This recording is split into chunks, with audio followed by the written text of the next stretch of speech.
전후 좌우에 계신 분들에게 우리 성령으로 충만하십시다. 인사와 주시기 바랍니다. 오늘 전 여러분과 함께 거둘려면 심어라, 이러한 제목으로 말씀을 나누고자 합니다. 하나님의 자연 법칙을 움직여 우리를 위하여 일하도록 하기 위해서는 반드시 심고 거두는 법칙에 우리가 적응해야 됩니다. 심고 거두는 법칙은 움직일 수 없는 생산과 복과 승리의 법칙인 것입니다. 아무리 아름다운 문전 옥답을 갖다 놓고 물이 풍부할지라도 그 밭에 씨를 심지 아니하면, 그 논에 씨를 심지 아니하면 아무것도 생산되지 않습니다. 그러나 그 밭이나 그 논에 씨를 심어 놓으면 그 밭과 논은 열심히 일하여 곧 우리가 기대하는 풍성한 수확을 거두게 만들어주는 것입니다. 이와 같이 하나님의 자연 법칙은 영적인 법칙과 동일합니다. 영적인 법칙에도 성경은 갈라디아서에 사람이 무엇으로 심든지 그대로 거두리라고 말씀을 하고 있는 것입니다. 이러므로 우리는 오늘 하나님 앞에서 참으로 성공적이고 풍성한 승리에 넘치는 삶을 살기 위해서는 심고 거두는 이 법칙을 우리 생활 속에 끊임없이 실천해야만 되는 것입니다. 첫째로 하나님께서 주신 행복과 풍부의 법칙이 바로 심고 거두는 법칙인 것입니다. 여러분, 성경에도 우리가 사는 이 하루하루의 날이 하나님의 가호와 은총으로 충만하기 위해서는 엿새 동안 일하고 제7일에는 쉬라고 말하셨습니다. 엿새 동안 일하고 제7일 하루는 하나님을 경외하며 우리가 쉬는 날로 심으라고 주님께서 말씀하시고 있는 것입니다. 이사야서 58장 13절로 14절에 보면 만일 안식일에 내 발을 금하여 내 성일에 오락을 행치 아니하고 안식일을 일컬어 즐거운 날이라 야훼의 성일을 존귀한 날이라 하여 이를 존귀히 여기고 내 길로 행하지 아니하며 내 오락을 굳지 아니하며 사사로운 말을 하지 아니하면 내가 야훼의 안에서 즐거움을 얻을 것이라. 내가 너를 땅의 높은 곳에 올리고 내 조상 야곱의 업으로 기르리라. 야훼의 입의 말이냐고 말씀하신 것입니다. 우리가 이래 동안 쉬지 않고 열심히 개미처럼 일한다고 해서 잘 살고 행복을 누리는 것은 아닙니다. 하늘이 비를 주어야 땅이 열매를 맺는 것처럼 하늘이 복을 내려야 우리의 범사에 하는 일에 복이 되는 것입니다. 그러기 위해서는 엿새 동안 부지런히 일하고 제7일은 하나님의 날로서 하나님을 섬기고 우리가 휴식하는 날로 정해야 되는 것입니다. 날을 심으면 그 다음 하나님께서 엿새 동안은 하나님의 복으로 우리에게 채워주시겠다고 약속하고 있는 것입니다. 그뿐 아니라 우리는 물질의 11조를 심어야만 하는 것입니다. 사람들은 말하기를 11조는 율법 시대의 잔재로서 이제 오늘 은혜 시대는 필요가 없다고 말하고 있는데, 율법이 오기 430년 전에 아브라함은 11조를 심음으로 말미암아 물질 세계를 경영하시는 하나님께서 아브라함의 생활 속에 물질의 부족함이 없도록 복을 주는 길을 열어놓았던 것입니다. 창세기 14장 18절로 20절에 보면 살렘 왕 멜기세덱이 떡과 포도주를 가지고 나왔으니 그는 지극히 높으신 하나님의 제사장이었더라. 그가 아브라함에게 축복하여 가로되 천지의 주제시여 지극히 높으신 하나님이여 아브라함에게 복을 주옵소서. 너희 대적을 내 손에 붙이신 지극히 높으신 하나님을 찬송할지로다 하며 아브라함이 그 얻은 것에서 10분의 1을 멜기세덱에게 주었더라. 아브라함이 전쟁에 나가서 글로아마인 왕의 연합군을 격파하고 돌아올 때 살렘 왕 멜기세덱 지극히 높으신 하나님의 제사장이 나와서 아브라함을 복내려 주셨습니다. 떡과 포도주를 주고 복을 주자 아브라함이 자기가 전쟁에서 얻은 모든 수행멸의 10분의 1을 그 멜기세덱에게 주었습니다. 멜기세덱은 예수 그리스도의 상징입니다. 오늘날 우리 주 예수 그리스도를 성경에는 멜기세덱이라고 말한 것입니다.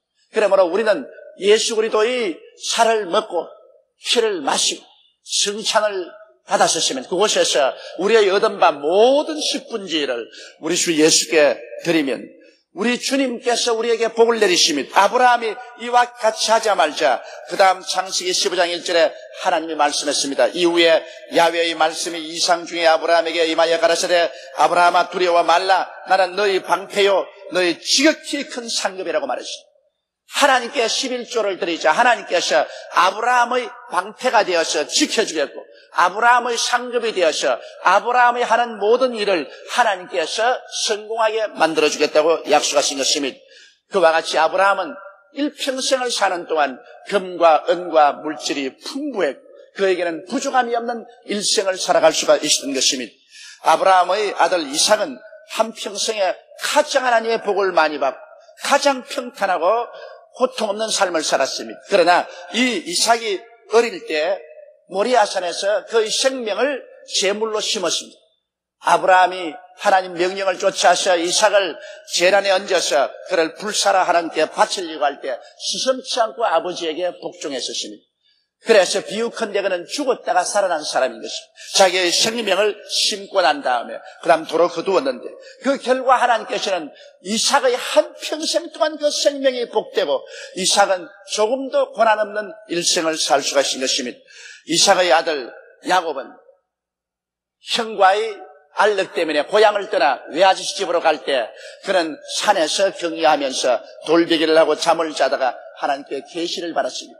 그래서 놀라 일어나서 그는 하나님께 기도할 때 이렇게 기도했습니다. 창세기 28장 20절 이하에 보면 야곱이 서원하여 가로되 하나님이 나와 함께 계시사 내가 가는 이 길에서 나를 지키시고 먹을 양식과 입을 옷을 주사 나로 평안히 아비 집으로 돌아가게 하옵시면 야훼께서 나의 하나님이 되실 것이요 하나님께서 내게 주신 모든 것에서 10분의 1을 내가 반드시 하나님께 드리겠나이다. 이 야곱은 할아버지 아브라함이 10분의 1을 드리고 하나님의 축복에 들어가는 것을 보았습니다. 아버지 이삭이 생명도 심고 물질도 심어서 풍부한 삶을 사는 것을 자기 눈으로 보았습니다. 그렇기 때문에 자기가 위기에 처했을 때 하나님께 서약할 때 한 말이 하나님께서 나를 지켜 먹을 것과 있을 곳을 주시고 편안히 아버지 집으로 돌아오게 하시면 내게 주시는 모든 것 중에 10분의 1을 하나님께 반드시 드리겠다고 말한 것입니다. 야곱은 그렇게 했기 때문에 그가 비록 육신으로 고생은 많이 하고 그 고집이 깨뜨려지기 위해서 많이 고난당했지만은 물질적으로 야곱이 고난당한 적은 없었습니다. 그의 몸과 마음이 고통을 많이 당했지. 물질은 야곱이 하는 것마다 풍성히 따라왔던 것입니다. 그것은 하나님의 물질의 보화를 여는 열쇠를 그 손에 들고 있었기 때문인 것입니다. 말라기 3장 10절로 12절에 주신 하나님의 약속은 어제나 오늘이나 영원토록 동일한 것입니다. 만군의 야훼가 이르노라 너희의 온전한 11조를 창고에 들여 나의 집에 양식이 있게 하고 그것으로 나를 시험하여 내가 하늘 문을 열고 너희에게 복을 쌓을 곳이 없도록 붙지 아니하나 보라. 만군의 야훼가 이르노라 내가 너희를 위하여 황충을 금하여 너희 토지 소산을 멸하지 않게 하며 너희 밭에 포도나무의 과실로 기한전에 떨어지지 않게 하리니 너희 땅이 아름다워짐으로 열방이 너희를 복되다 하리라. 만군의 야훼의 말이니라. 하나님께서 우리에게 복 주시기를 기다리나 우리가 하나님 앞에 심고 거두는 법칙을 사용해야 되는 것입니다. 그럴 때 하나님께서 그를 통해서 우리에게 복을 주는 것입니다. 오늘 우리 한국 농촌이 유아로 협정 때문에 이제 피폐하고 망하게 되었다고 걱정하지만은 우리 농민들이 11조를 하나님께 다 드린다면 하나님이 같이 해서 복을 주면 유아로 아니라 어떤 것이 다가와도 겁날 것이 없습니다. 왜냐하면 하나님께서 우리에게 복을 주시면 아무도 그 복을 빼앗아갈 자가 없는 것입니다.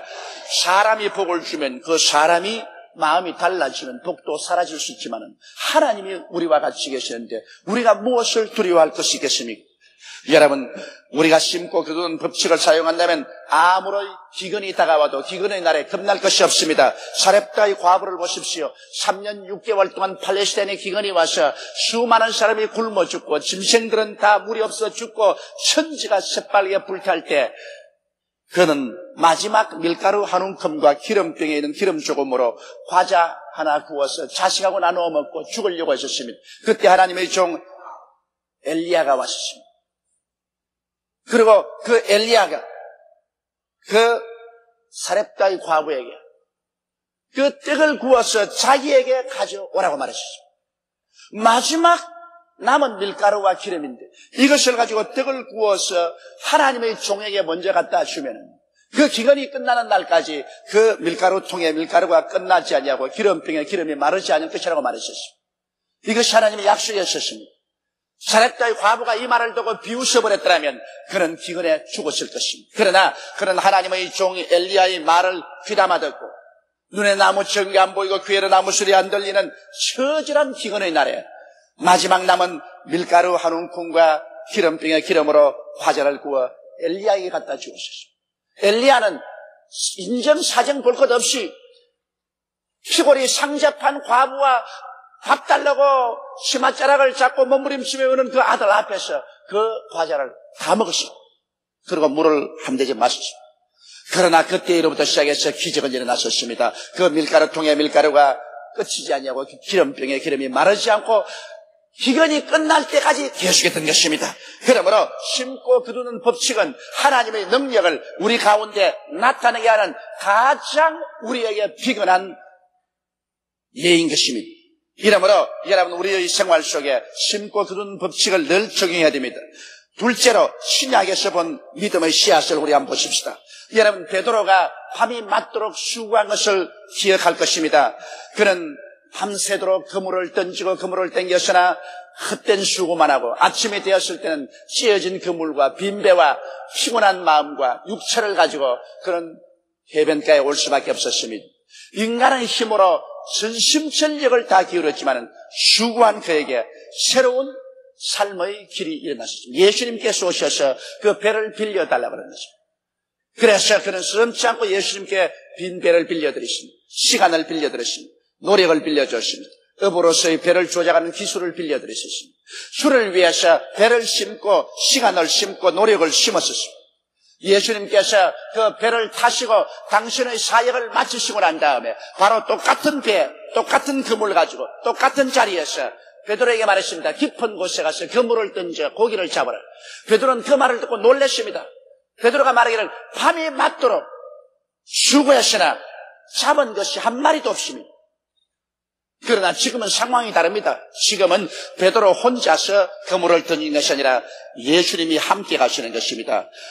배를 심고 시간을 심고 그의 기술을 심었기 때문에 심은 자와는 주님이 같이 계시는 것입니다. 심고 거두는 법칙은 하나님의 법칙이기 때문에 하나님이 같이 계시는 것입니다.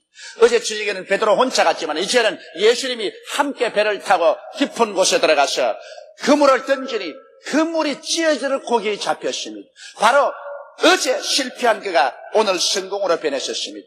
배가 달라진 것도 아니고 그물이 달라진 것도 아니고 베드로가 달라진 것도 아닌 것입니다. 그러나 그가 심고 거두는 법칙을 적용할 때 달라진 것은 혼자 가지 않고 주님께서 그와 같이 가시는 것입니다.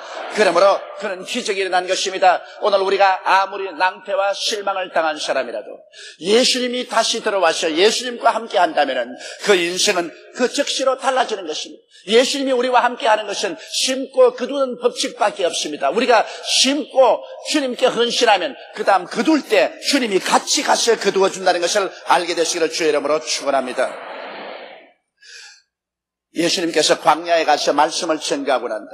저녁이 되면 사람들이 굶주렸습니다. 남자만 5,000명, 불효자 기만 명이 굶주렸습니다. 그때 예수님께서 가장 머리가 좋은 빌립을 불러셨습니다. 빌립아, 이 사람들에게 먹을 것을 주라. 빌립은 인간의 이성과 경험과 학식과 두뇌를 사용해서 그들에게 먹을 것을 주려고 계산해 보았습니다. 아무리 해도 계산이 안 됩니다. 해는 위엔 여쳐가고 광야고 떡 살 곳도 없고 돈도 없고 인력도 부족합니다. 빌립이 아무리 계산해도 먹일 도리가 없습니다. 그래서 빌립이 예수님께 구했습니다. 이 사람들에게 조금씩 먹이려고 할지라도 200데나리나 되는 떡이 필요한데 돈도 없고 떡 살 것도 없습니다. 그러나 여기에 안드레는 문제의 해결을 알았습니다. 비록 광야고 시간이 늦고 돈도 없어도 안드레는 무슨 비밀을 가지고 있었습니까? 주님의 손을 움직이는 비밀을 알고 있었습니다. 빌립은 인간의 수단과 방법을 움직이는 방법밖에 몰랐지만은 안드레는 어떻게 하면 하나님의 손을 움직이는가 그 비결을 알고 있었습니다. 그래서 안드레는 심고 거두는 법칙을 정했습니다. 곧장 그런 군중에게 나아가서 군중 가운데 무엇 먹을 것이 있는가 부지런히 찾아봤습니다. 어린아이가 점심 도시락에 조그마한 보리떡 5개와 물고기 2마리 가지고 있는 것을 발견하고 이를 빌렸었습니다. 그러고 난 다음 이 보리떡 5개와 물고기 2마리를 들고 예수님의 손에 심었습니다. 빌립이 그 자리에 와서 그는 먹일 수가 없다고 한참 설명을 하고 있는 중이었습니다. 그리고 빌립이 한 말은 일일이 타당이 있습니다. 왜냐? 광야입니다. 떡 살 곳도 없습니다. 돈도 없습니다. 시간이 늦었습니다. 빌립이 한 말에 조금도 비합리적인 말은 없었습니다. 다 타당해요. 빌립식으로 하면은 그들은 먹일 수가 없습니다. 굶주립니다. 그러나 여기에 안드레는 어떠한 불가능도 가능케 하는 하나님의 손을 움직이는 법칙을 알고 있었습니다. 심고 거두는 법칙을 알고 있었습니다. 그러므로 이론이 필요 없습니다. 그는 나가서 보리떡 5개와 물고기 2마리를 가지고 와서 예수님의 손에 심었습니다. 주님이시여, 이 많은 사람들 가운데 오병이어가 무슨 효과가 있겠습니까만 이것을 주님께 심으면 주님이 기적을 베풀 줄 믿습니다. 예수님께서 즉시로 오병이어를 받자마자 사람들을 50명, 100명씩 질서 증인하게 앉게 하고 난 다음에 주님 그것을 들고 하나님께 축사하고 그 다음에는 주님이 떼주십니다. 심고 거두는 법칙을 사용하면 심을 때는 여러분이 심어도 뗄 때는 주님이 떼주시는 것입니다. 심기는 여러분이 심어도 거두는 것은 예수님이 거두어 주시는 것입니다. 예수님의 기적이 일어나셨습니다. 이 사람들은 나누어 주고 또 나누어 주고 또 나누어 줘도 끝없이 생겨납니다. 왜냐하면 하나님은 창조자인 것입니다. 하나님 말씀만 받으면 끝없이 생겨나는 것입니다. 오늘 사람들은 말기를 독일이 통일되고 난 다음에 독일 경제가 벽에 부딪히고 말은 아무것도 없는 저 동독 사람들이 몰려왔기 때문에 서독 경제가 낭패에 이르. 한국도 지금 통일이 되면은 2천만 거지들이 내려오면은 한국이 완전히 경제적으로 낭패하고 말 것이다. 그렇게 말합니다. 그 사람의 계산으로 그렇게 하는 것입니다. 한국이 서독하고 다른 점이 있습니다. 서독에는 1천만이 넘는 열렬한 크리스찬이 없습니다. 그들은 살았다 하나 죽은 사람들입니다. 옛날에 예수 잘 믿었던 흔적만 가졌죠. 지금 서독에 예수 잘 믿는 사람들이 손꼽아 헤아릴 정도로 많지 않습니다. 그러나 우리 대한민국은 1000만이 넘는 뜨거운 성도들이 있습니다. 이 성도들이 모두 다 합쳐서 하나님 앞에 오병이어를 심고 나가면 하나님이 그걸 가지고 남북이 다 나누어 먹고도 남음이 있게 만들 수가 있는 것입니다.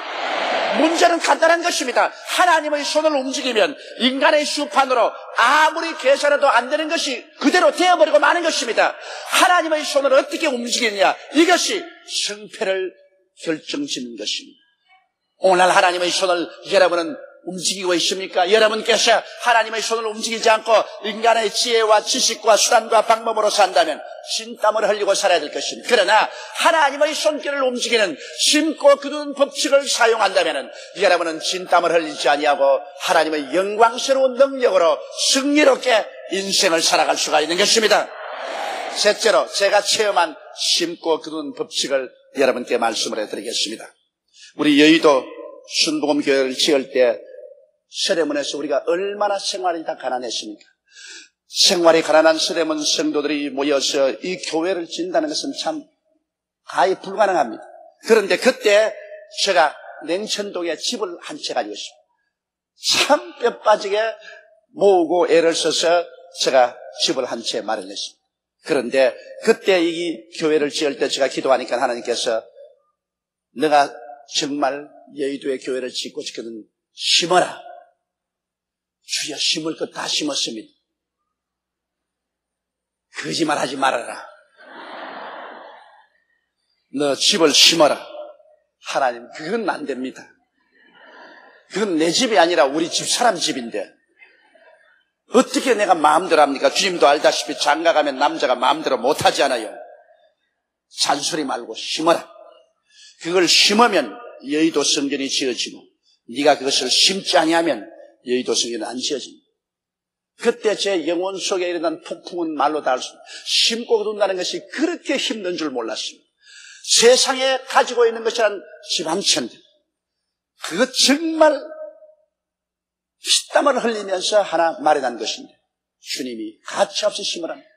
많은 고통과 괴로움 가운데 집사람을 설득해가지고서 그 집 문서를 교회까지 와서 주일날 교인들 앞에서 강단에 얹혀놓을 때 마음이 기뻐서 뜀과 동시에 눈에 눈물이 하염없이 흘러내렸었어요. 그래서 그 집을 심고 난 다음에 그때부터 하나님의 기적이 연속적으로 일어나서 오늘 여러분이 앉아있는 이 교회가 이루어지게 된 것입니다. 심고 거두는 법칙, 이것은 우리의 생활 가운데 언제나 가장 가까이 있어서 하나님의 위대한 창조적인 손을 움직일 수 있는 비결이요 법칙인 것입니다. 하나님이 구말리 장천에 있어서 만나볼 수 없다고 그런 불평하지 마십시오. 하나님이 옛날에 계셔서 지금은 어디에서 어떻게 역사하는지 모른다고 그런 쓸데없는 소리 하지 마십시오. 여러분 바로 손에 심고 거두는 법칙을 통해서 하나님의 손을 움직일 수 있는 법칙이 얹혀져 있는 것입니다. 심는 것은 여러분이 심으면 거두는 것은 하나님이 따라와서 거두게 해주시는 것입니다. 전지전능하신 하나님의 손길을 우리 위하여 일하시도록 모실 수 있는 비결은 심고 거두는 법칙 이외에 다른 법칙이 없습니다. 이 비결은 성경이 우리들에게 계시한 성공과 축복의 위대한 법칙인 것입니다. 오늘날 이 법칙을 여러분의 생애 속에 성실히 사용한다면 여러분의 일생을 영원히 잘됨같이 범사에 잘되며 강건하고 생명을 때 넘치게 얻는 삶을 살아갈 수 있습니다. 하나님은 여러분의 일생을 위해서 모든 것을 다 예비해 놓았지만은 그러나 그 예비한 하나님의 창고를 열어 제끼는 것은 그 열쇠는 여러분의 심고 거두는 믿음의 법칙을 통해서 역사하여 주시는 것입니다. 다 같이 고개 숙여 기도드리겠습니다. 전능하시고 거룩하신 우리 아버지 하나님, 우리 하나님께서 인류의 영혼을 구원하기 위해서도 그 아들 예수 그리스도를 십자가에 못 박아 몸짓고 피를 흘려 죽여서 하늘의 미라로 심어서 전 인류를 구원하는 하나님의 역사를 베풀으셨습니다. 하나님 친히 인류 구원을 위해서도 하늘의 미랄이 되어 그 아들을 땅에 심은 것처럼 우리의 삶 속에 하나님의 능력을 나타내기 위해서는 심고 거두는 법칙을 사용하지 않으면 안 되는 것을 알게 도와 주시옵소서. 하나님 아버지여, 아브라함이 전쟁에서 이기고 나왔을 때 멜기세덱이 떡과 포도주를 가지고 나와서 그를 주고 축복했을 때 거의 11조를 다 바친 것처럼 오늘 우리 멜기세덱 예수 그리스도께서 우리에게 오셔서 오늘 우리에게 떡과 포도주를 주십니다. 당신의 깨어진 몸과 흘리신 피를 우리에게 주십니다. 우리의 멜기세덱 예수 그리스도 앞에서 우리가 떡과 포도주를 받고 난 다음에 우리의 생활의 11조를 다 주님께 드리는 우리들이 되게 도와주시옵소서. 그래서 하나님이 우리의 방패가 되시고 하나님이 우리의 지극히 큰 상급이 되게 만들어 주옵소서. 하나님과 더불어 살게 될 때 우리는 어떤 기근의 날에도 두려워하지 않고 수치를 당치 아니할 것입니다. 아버지 하나님이여, 참으로 살아있는 믿음을 가지고 하나님의 법칙을 통해서 영광스러운 삶을 살게 도와주옵소서. 우리 주 예수님 이름으로 축복하고 기도드리옵나이다. 아멘.